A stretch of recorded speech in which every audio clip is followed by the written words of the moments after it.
Today, the U.S. aircraft carrier George Washington arrived in the Philippines. Its 21 helicopters will deliver food and water after Typhoon Haiyan destroyed buildings and infrastructure there. Thousands of people were killed. The exact number is not known. Seth Doane is in Tacloban, the city hardest hit. Utility workers in Tacloban were back on the job today, but not restoring power. They were still cleaning up. It was the same all over town.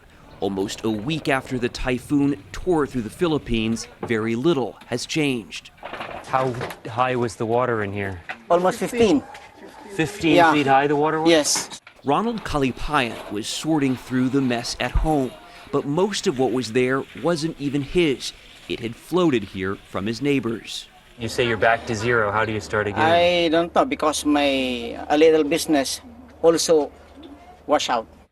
His small electronics shop was ruined. Now his family must scavenge for every meal. Ronald's 14-year-old nephew Kenji said he'd been forced to join the looters. Did you feel bad about doing that? I feel bad a little. Why did you do it? We can survive if we don't have any food. Despite the huge relief effort underway, none of it had made it to their neighborhood. And what do you think about in these nights when you go to bed after this typhoon? So hard to explain.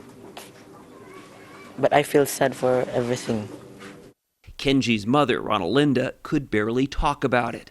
When the storm hit, she couldn't find her children. And I don't want to recall what happened to us, especially what happened that my kids are not with us. Her children were safe, but she lost almost everything else. Today, cleaning off the few family photos she could find, there was also a gift from her mother. What's that? This is my only earrings I have. Did you just I paired this one and I paired this one. And you just found one of them? Yes. And Seth Doane is joining us in Tacloban tonight. Seth, we're hearing a lot about food aid headed to the Philippines. Are you seeing any of it arrive?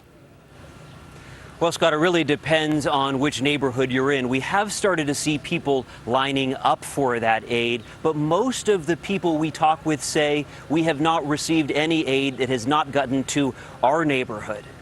What's holding the supplies up? Well, a number of things. Certainly those down trees and power lines. Many of the roads, even in the middle of the city here, are still impassable. You also have this issue with these armed gangs. We still have security guards, heavily armed troops on many street corners here. Seth Doane in Tacloban. Thank you, Seth.